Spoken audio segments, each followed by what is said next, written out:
In our Health Lead today, a hearing in the biggest abortion-related case since the U.S. Supreme Court overturned Roe v. Wade, depending on how a Trump-appointed judge in Texas handles this lawsuit.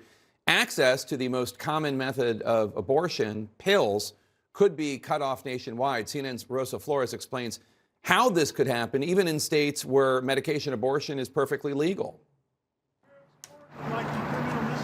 The national abortion debate heating up at a federal courthouse in Amarillo, Texas.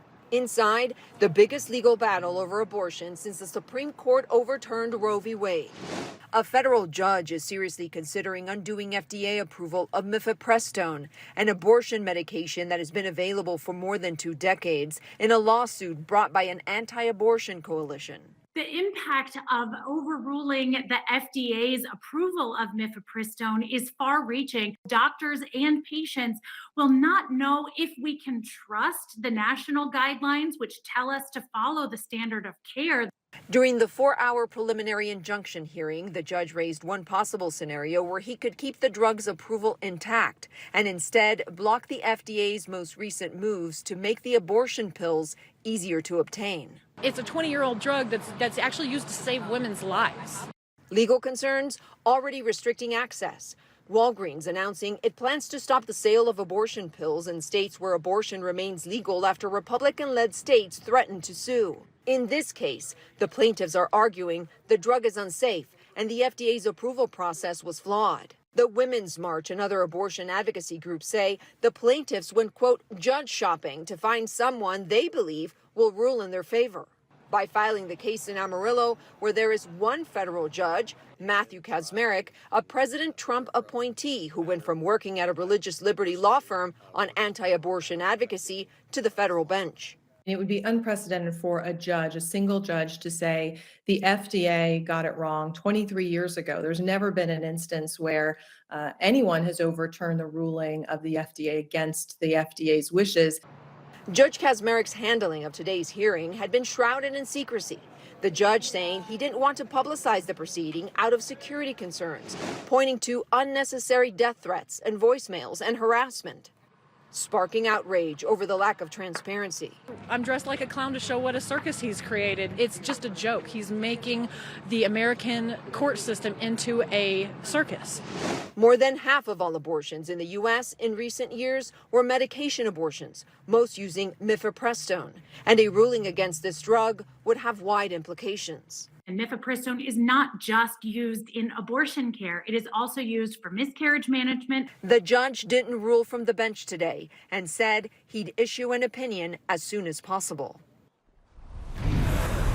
Now, about what could be in that opinion, in the judge's questioning, he hinted at being sympathetic towards the legal arguments of the plaintiffs. But, and this nuance is important, in his many questions, he also showed some skepticism towards granting an order that would be as aggressive as the plaintiffs would want. Jake?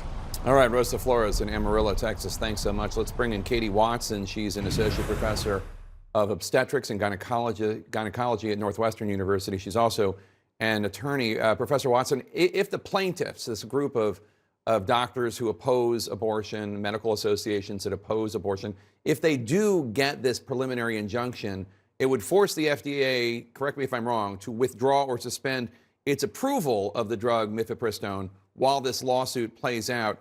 How would this theoretically impact women across the country, practically speaking?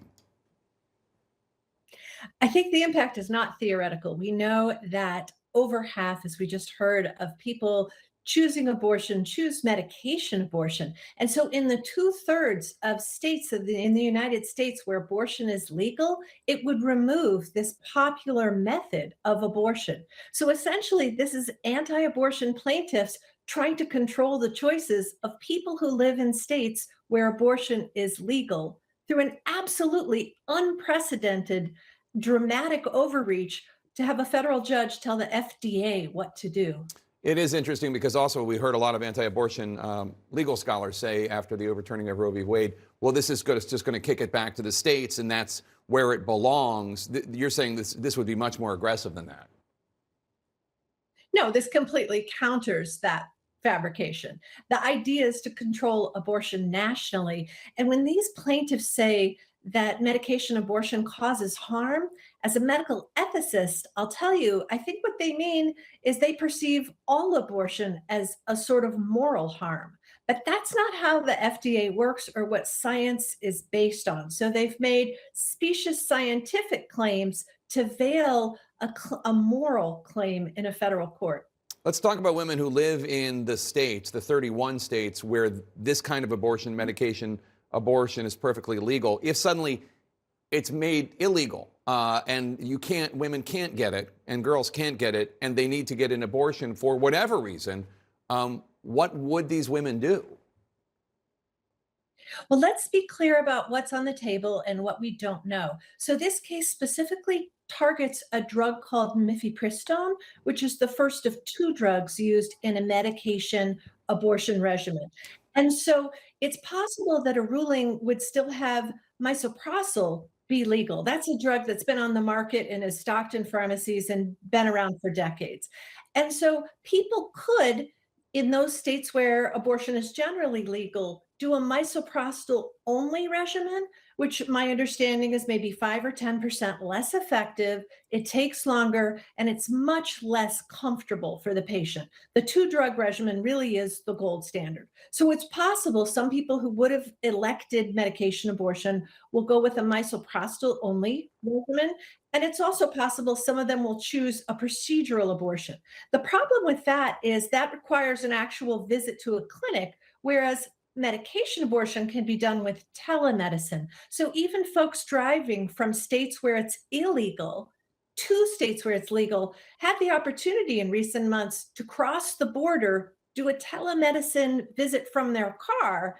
And now the hope was that they could fill it at a pharmacy, giving them access as well. That will be much more limited. Yeah, and again, correct me if I'm wrong, but I believe mifepristone is approved and prescribed only to end pregnancies through 10 weeks. So when people talk about using it, like we're not talking about third trimester. So this is plaintiffs trying to, am I wrong? Correct me if I'm wrong. No, you're completely correct. It's FDA approved to 10 weeks and it's used nationwide off-label, backed by tremendous studies about its safety and efficacy to 11 weeks. Now, the vast majority, almost 90% of American abortions happen within that first trimester. So we're absolutely not talking second or third trimester abortions, but we are talking about the vast majority of abortions which happen in the first trimester. And half of those patients are choosing these drugs so they can do it at home, they can do it on their own timetable. Some of them can avoid a visit to a clinic. All right, Professor Katie Watson, thank you so much for your time and expertise. As always, appreciate it. Thank you.